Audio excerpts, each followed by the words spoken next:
napesi mbote na bandeko mingi à travers monde mobimba o balandaka mission mondiale pour évangélisation. Napesi pe mbote na ndeko sans rival oyo asungaka ngai mpona kolekisa ngai na kati ya musala na ye afin que na diffuser message selon molimo mosato lolenge esungaka biso. Lelo message na yo mingi na ye kopesa ngo eza mpona sengo.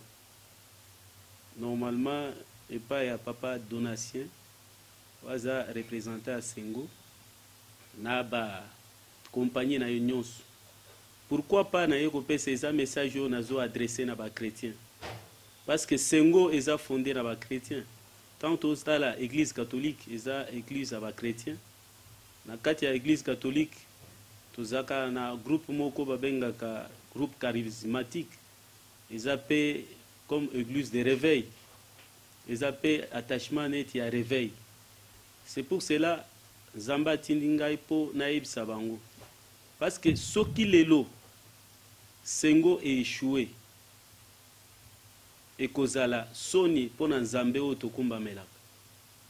Deuxièmement, et kozala paix chute ya ba chrétien et kozala paix soni pona biso basali na nzambe oyo tozo porter sango malamu pona Yesu Christo partout na mokili.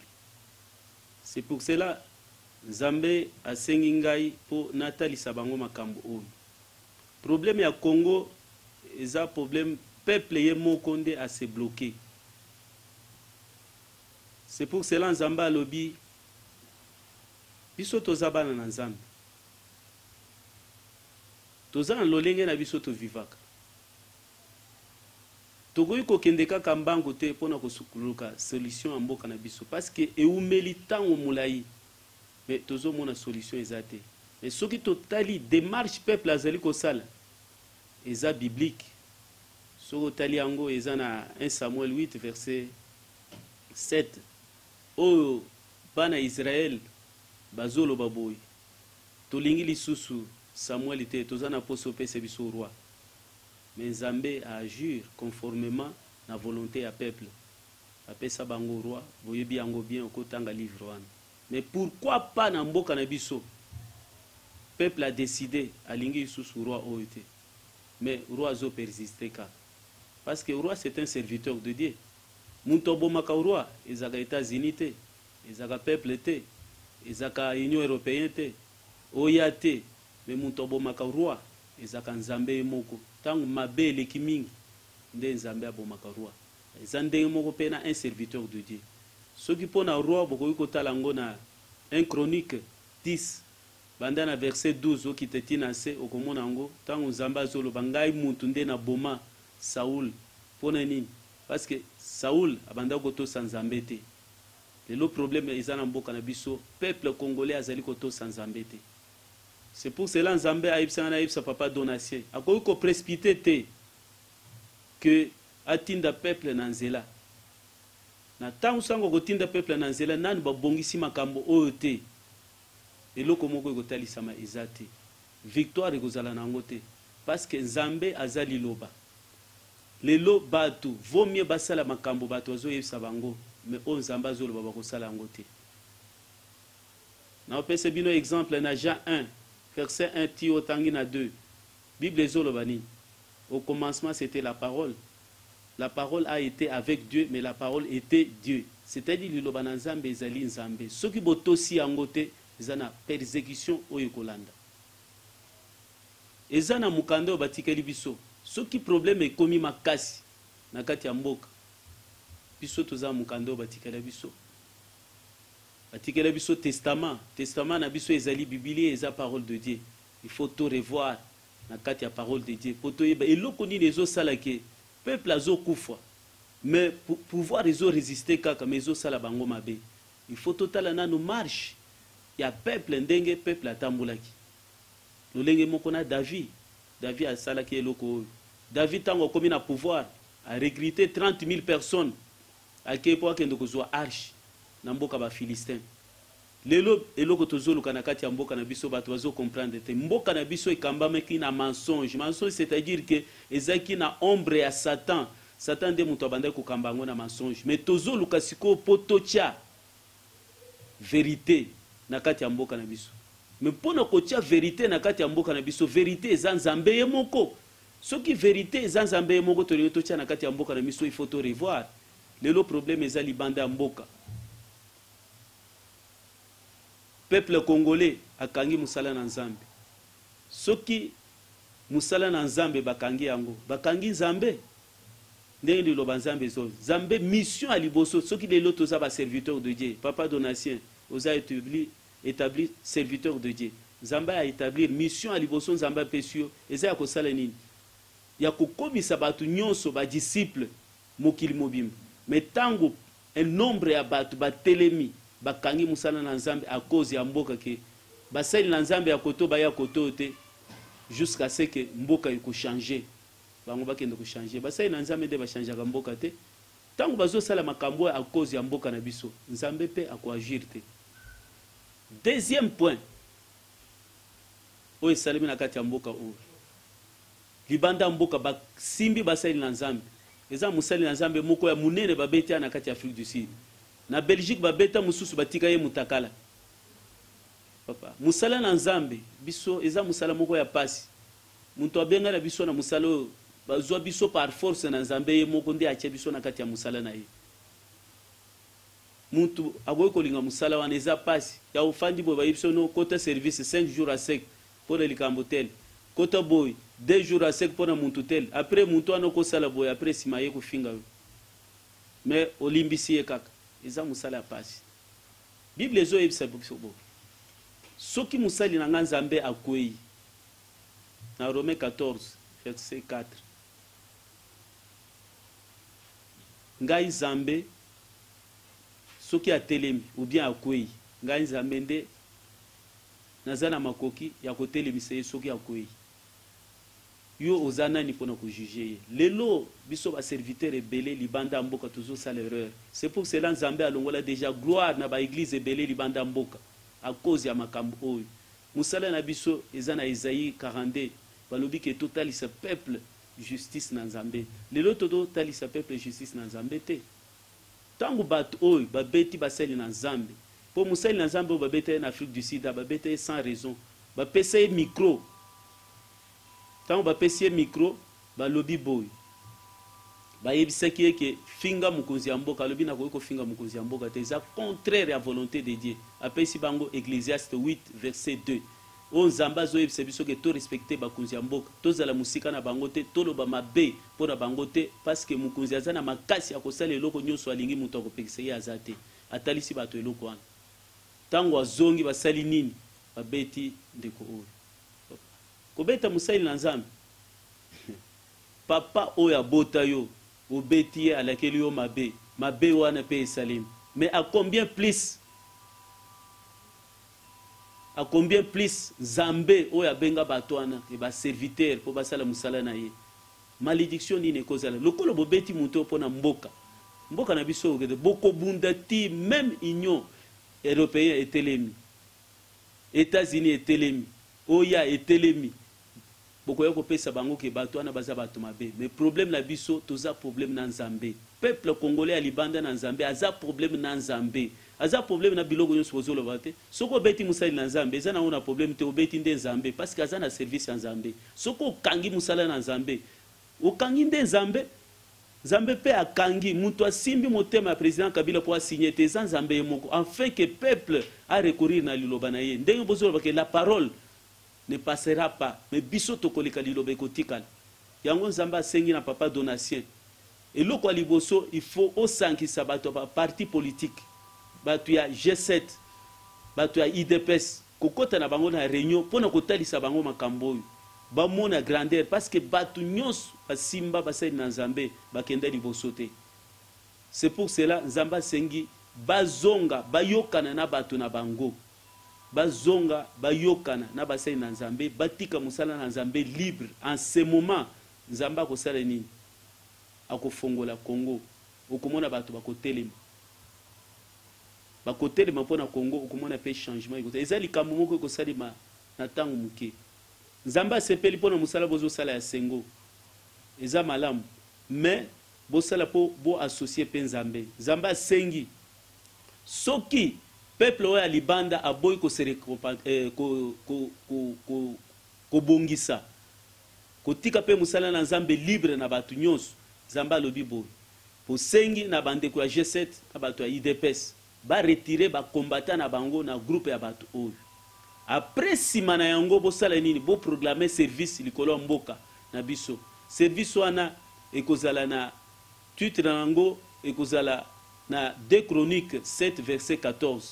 Bato basemilie liboso na Nzambe balelama na Nzambe kobanda tongo tipoko na Nzambe kokita. Mais na bato baboyi ko se réconcilier bazali banda mboka pona kotika musala na Nzambe libre.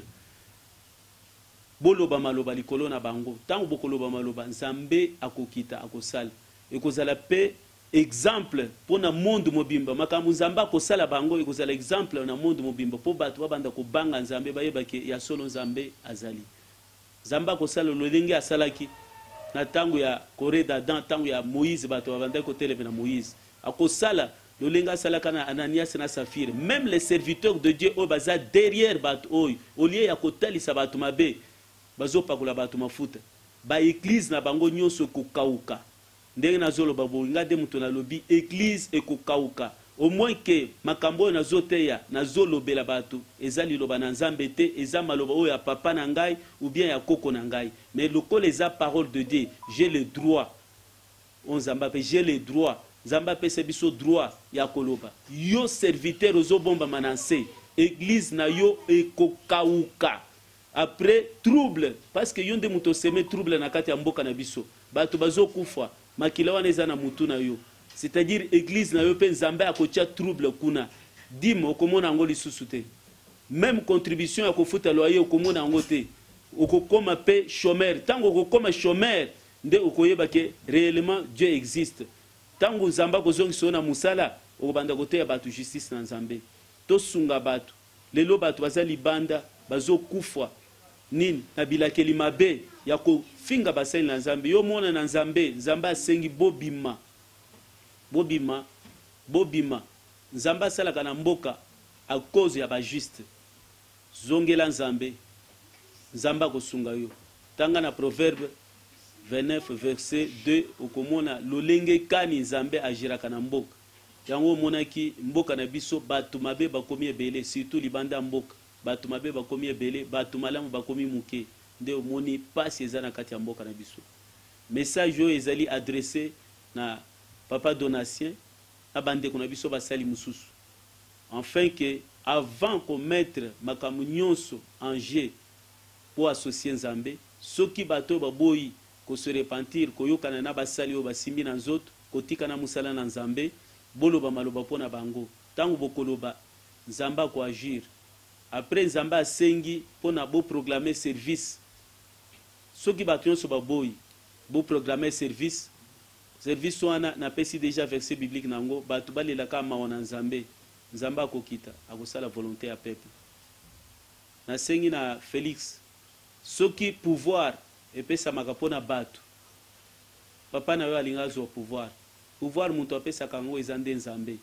C'est pour cela il faut osolola nazopesa bino mutu aza témoin tango Nzambe apesinga message ezali secrétaire général ya UDPS Zadio na ye na Bible na ngai tikali avant match ya Coupe d'Afrique Nzambe apesinga message alobi kendo yebisa ba combattant nazopesa bango victoire nakutaki bango bazosala cotisation. Zadio aza secrétaire général ya UDPS yende chef ya Afrique du Sud awo na ye na yebisi alobino ba combattant bango na solo na bango na pesa bango kama makambo mibale na lobi Nzambe alobi bobeti pasteur oyo évêque mukunu eza malamu te pona makambo mboka bokende boyokana après botika musala nanga libre nazopesa bino victoire. Na yebaki teke bazaka na groupe na bango Al-Qaïda baboyaki bamemana biloko po babamba ngai. Zadio aza témoin. Après Zadio vi na ye eza en danger parce que soki ye ayebi makambo oyo akomisi yango te na parti politique na ye parce que il avait vécu ça tina telemi vi na ye eza en danger ayeba yango bien parce que le lot tango bato bazokufa na kati ya mboka na biso ayebake makila pe ezala likolo ya mutu na ye, parce que il faut akutana na représentant ya IDP sa atalisa ye makambo oyo baluka solution eloko nini bakoki kosala. Ngako na yebisi Félix pouvoir nzambe nde mutu apesaka yango, okozala na bato ebele sima na yo, même bapays nyonso sima na yo, mais soko oza na nzambe te okozwa yango te. Mais okoki kozala na bato na sima te, ata bapays ebele baza sima na yo te, mais oza na nzambe, nzambe akopesa o pouvoir. Nde conseil nazali kopesa yango wana. Mais ya mutu ya na sepeli mingi, parce que Bible ezoloba nini na 2 Chroniques 20:20 elobi Josaphat azoyebisa bana Israël nini muntu oyo alobi nini bana Israël bazokende bitumba bo se confier na nzambe na bino pour affermir bino, mais pour na koresir bo se confier na basali na nzambe. Na sepeli mingi nde bo se confier na basali na nzambe eza bien, mais luka moyen yona secrétaire général bobimisa ba groupe na bino soki ba combattant ba boyi ke biso toko réconcilier te na basali na nzambe na Congo tokotika pe musala na nzambe te. Luka o retirer ba combattant nyonso na kati ya soki ba combattant ba boyi tika bango me yo sala volonté ya nzambe kutana pe na basali na nzambe wana solo na bango na zui vision nzambe azolakisa ngai 3 serviteurs de Dieu ba serviteur wana bazolela makambo bakoseli bango bafingi bango forme nyonso.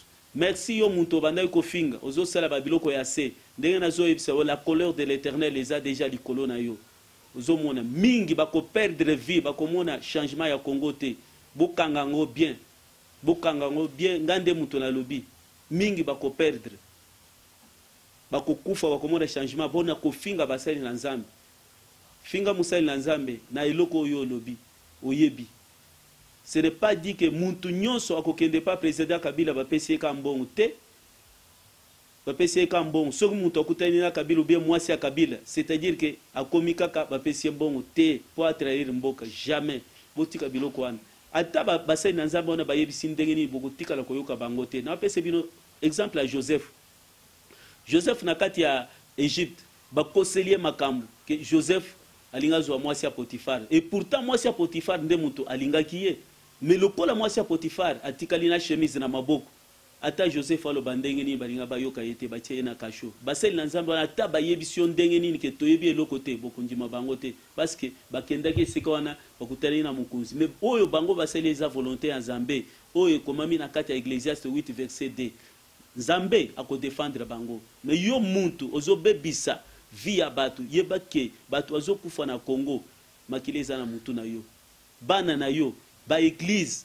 oyo ba pasteur bazo bomba manase ba église ekokauka oyeba ke bokofuta masumo jusqu'à la 4e génération bozo salela bana bino mabe na suki wana na sengi papa Donatien tout d'abord bobenga bato Afrique du Sud Zadio Nazolo Bwana za secrétaire aza vis-à-vis ça fait 5 ans 2012 Nzamba pesinga message jusqu'à présent na moni changement moko ezate Nzamba yebisanga na kopanza na eloko wana Nzamba panza eloko na bango Al-Qaïda akotisi bango pe na kasho Nzamba bimisi bango me bango bazo yebate ba comprendre le langage ya Nzambe te boko iko tinda batu baya ko sala renseignement na kati ya mboka je suis là soki batie tembe ngana zawana na lobaka chaque jour bayebi balinga ko reconnaître eloko te na bi un jour eza na fille mon ko reconnaître azai na kati ya ba combattant na zo yebisa ba bien eza ya solo ngana zalaka wana mais bango bazo aniye bino na ba passer na bino bo engager na kati ya mouvement ya combattant bo engager